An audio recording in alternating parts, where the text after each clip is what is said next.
Hi friends, Divya ज्ञान channel में आपका हार्दिक स्वागत है और मैं हूं पंकज राय। आज मैं आप सभी के लिए हिंदी का प्रैक्टिस पेपर सेट नंबर 22 लेकर के आया हूं और यह प्रैक्टिस पेपर सेट टीजीटी की परीक्षा देने वाले सारे अभ्यर्थियों के लिए बहुत ही लाभकारी है। तो चलिए स्टार्ट करते हैं इसके सारे प्रश्नों को। पहला प्रश्न इसमें है, रस संप्रदाय के प्रवर्तक आचार्य का नाम क्या है? मित्रों, इस क्वेश्चन का आंसर बताने से पहले मैं आप सभी को ये बताना चाहूँगा कि अगर आप सभी ने मेरा रस वाला वीडियो नहीं देखा है तो उसको देख लीजिए। उसमें इस क्वेश्चन पेपर सेट के तमाम सारे प्रश्नों का उत्तर आपको आसानी से मिल जाएगा और आपकी एक डिटेल स्टडी हो जाएगी। बहुत ज़्यादा समय नहीं लगेगा, हार्डली 10 to 15 मिनट्स लगेगा। तो चलिए, रस संप्रदाय के प्रवर्तक आचार्य का नाम है भरत मुनि। ऑप्शन ए सही है। दूसरा प्रश्न है, भरत मुनि के ग्रंथ का नाम बताइए। भरत मुनि जी का ग्रंथ जो था वो था नाट्यशास्त्र। दूसरे का ऑप्शन सी सही है। तीसरा प्रश्न देखते हैं, भरत मुनि का समय क्या माना जाता है? भरत मुनि जी का समय दूसरी शताब्दी माना जाता है। तीसरे का ऑप्शन बी सही है। भरत मुनि ने, चौथा प्रश्न, भरत मुनि ने कितने रस माने हैं? तो मैं बताना चाहूँगा, भरत मुनि ने अपने नाट्यशास्त्र में केवल 8 रसों की बात कही है।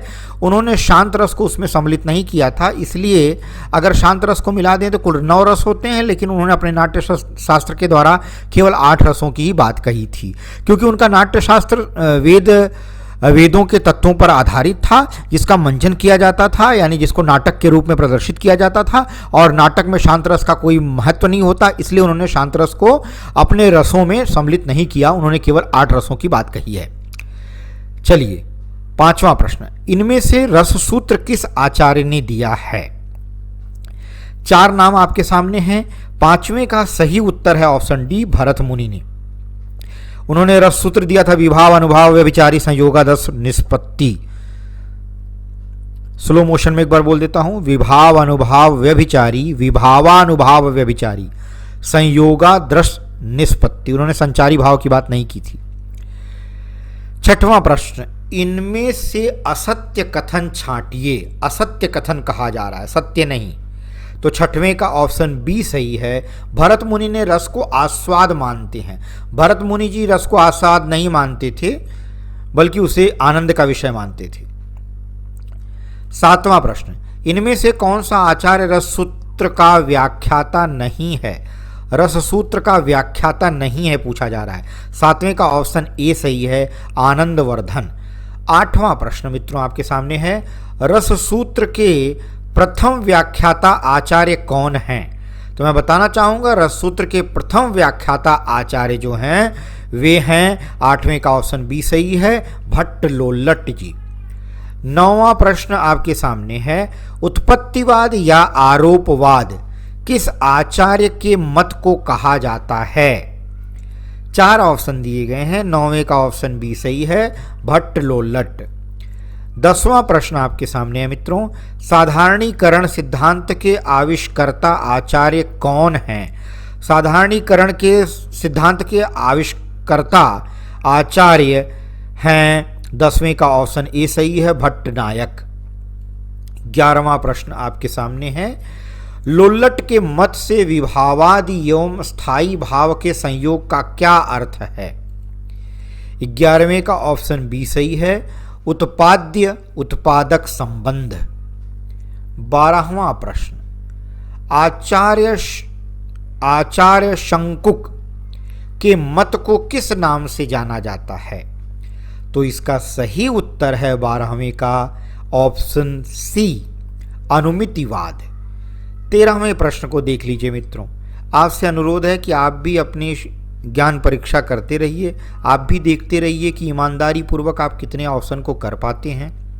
मेरे ऑप्शन पे मत जाइए, आप खुद से एक बार तर्क वितर्क कर लीजिए, अपनी बुद्धि लगा लीजिए, देख लीजिए कि आप इन 30 प्रश्नों में कितने प्रश्नों को कर लेते हैं। दूसरी खास बात आपने देखी होगी कि मेरे सारे प्रैक्टिस पेपर सेट सारे चैप्टर्स के क्वेश्चंस एक साथ नहीं रखते हैं, बल्कि अलग अलग चैप्टर्स के ऊपर आधारित हैं।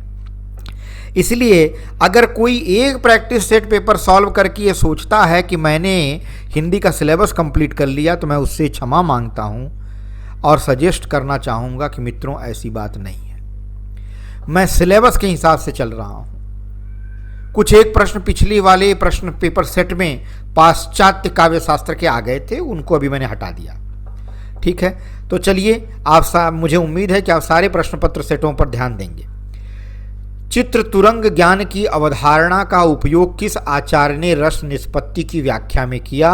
13वें का सही उत्तर है आचार्य शंकुक ने। 14वां प्रश्न है, शंकुक ने रस सूत्र में संयोग का अर्थ क्या माना है? 14वें का उत्तर डी सही है, अनुमिति।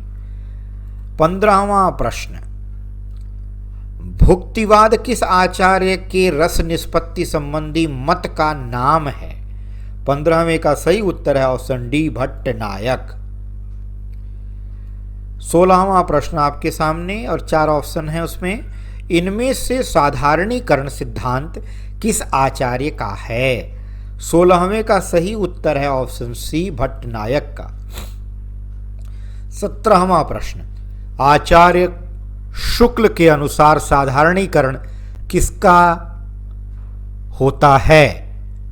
4 ऑप्शन दिए गए, आलंबनत्व का, आलंबनत्व धर्म का, कवि की अनुभूति का होता है, या सहृदय सामाजिक के चित्त का होता है, या उपर्युक्त सभी। 17वें का ऑप्शन ए सही है, आलंबनत्व धर्म का। 18वां प्रश्न, साधारणीकरण का संबंध किस व्यापार से है? तो साधारणीकरण का संबंध जो है वो भावकत्व से है। ये सब चीज़ की व्याख्या हालांकि काव्यशास्त्र के ऊपर अभी मैंने वीडियो नहीं डाल पाया हूँ क्योंकि परीक्षा बहुत नज़दीक है, अभी पॉसिबल नहीं है, लेकिन बहुत जल्दी मैं काव्यशास्त्र के ऊपर वीडियो डालने वाला हूँ और इसके साथ साथ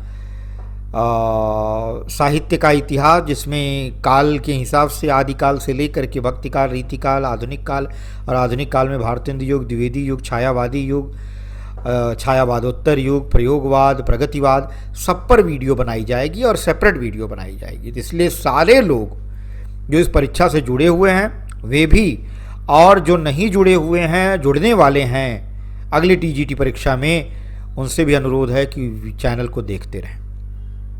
साधारणीकरण का संबंध किस व्यापार से है? 18वें का ऑप्शन बी सही है, भावकत्व से।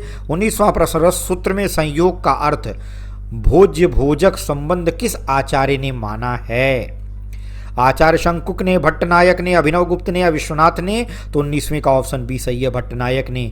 20वां प्रश्न, भट्टनायक ने रस का स्थान कहाँ माना है? तो मैं बता दूं, भट्टनायक ने रस का स्थान सहृदय सामाजिक का चित्त माना है। 21वां प्रश्न, भट्टनायक की भुक्तिवाद का मूल आधार इनमें से क्या है? न्याय दर्शन, सांख्य दर्शन, शैव दर्शन या वेदांत दर्शन? 21वें का ऑप्शन बी सही है, सांख्य दर्शन। 22वां प्रश्न, इनमें से साधारणीकरण की स्थिति की तुलना मधुमती भूमिका से किसने की है? आचार्य रामचंद्र शुक्ल ने, बाबू श्याम सुंदर दास ने, डॉक्टर नागेंद्र ने या आचार्य विश्वनाथ ने? 22वें का ऑप्शन बी सही है, बाबू श्याम सुंदर दास जी ने साधारणीकरण की स्थिति की तुलना मधुमती भूमिका से की है। 23वां प्रश्न, रस को व्यंजना व्यापार किसने कहा है? बहुत अच्छा प्रश्न, रस को व्यंजना व्यापार किसने कहा है? तो 23वें का ऑप्शन सी सही है, अभिनवगुप्त जी ने। अभिनवगुप्त जी ने एक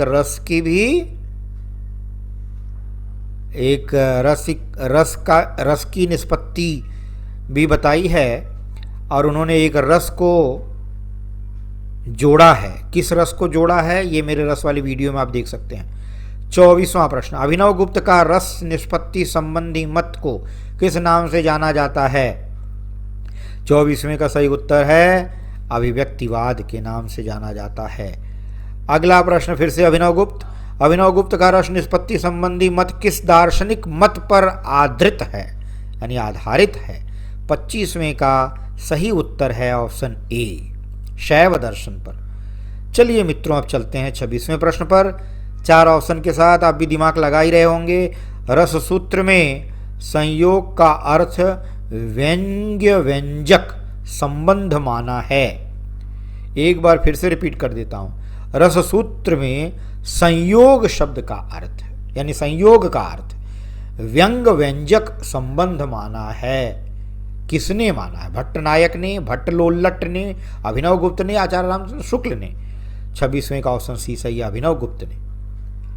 अभिनव गुप्त जी की श्रृंखला खत्म हुई, अब कुछ नया आ गया।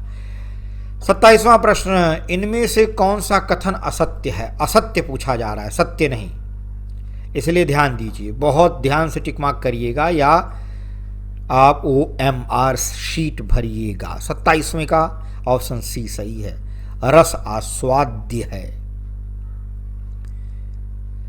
28वां प्रश्न, स्थायी भावों की संख्या कितनी मानी गई है? आप जानते हैं 9 मूल रस हैं, तो स्थायी भावों की संख्या भी 9 मानी जाती है। ठीक है, 28वें का ऑप्शन बी सही हो जाएगा। अगर इसमें आप वात्सल्य रस और भक्ति रस भी जोड़ देंगे तो 11 हो जाएगी। 29वां प्रश्न, इनमें से कौन सा स्थायी भाव नहीं है? नहीं है पूछा जा रहा है, तो हर्ष जो है वो स्थायी भाव नहीं होता है। मित्रों समझ गए होंगे, मैं समझता हूँ। तो लाइक भी कर दीजिए भाई, लाइक बटन दबा दीजिए। हाँ, पूरा वीडियो देख लेंगे तभी दबाएंगे, दबा दीजिए, अभी दबा दीजिए, नीचे ही है, कहीं बहुत दूर नहीं जाना है। किस रस को रसराज की संज्ञा दी गई है? श्रृंगार रस को, ऑप्शन सी सही है। तो मैं समझता हूँ आपको वीडियो सच में पसंद आया होगा, और ये question paper sets normal question paper set से बिल्कुल अलग हैं। ये सारे क्वेश्चंस जो इस सेट में हैं ये काव्य शास्त्र पर आधारित हैं, वो भी भारतीय काव्य शास्त्र पर। मैं आपसे रिक्वेस्ट करता हूं कि आप इसे लाइक करिए, अपने दोस्तों मित्रों सगे संबंधियों से शेयर करिए। अगर आप नए व्यूअर हैं तो लाइक तो करिए ही, रेड बटन दबा करके सब्सक्राइब भी कर लीजिए, और प्लस जो घंटी का निशान बना है उस निशान को एक बार छू दीजिए, क्लिक कर दीजिए, ताकि आपको नए अपडेट्स, नई वीडियो मैं अपलोड करूँगा आपको खबर मिल जाएगी। दिव्य ज्ञान चैनल ने एक नया वीडियो अपलोड किया है। तो मैं आप कहूँगा आप सभी को धन्यवाद, और इसी के साथ ही अगर कुछ और वीडियो मैं डाल पाया तो ठीक है, नहीं तो आप सभी को शुभेच्छा पहले ही दे देता हूँ। TGT की परीक्षा देने वाले सारे अभ्यर्थियों को मेरी तरफ से हार्दिक शुभेच्छा, और मैं ये मंगल कामना करता हूँ कि आप लोग बहुत अच्छी सफलता अर्जित करें। धन्यवाद।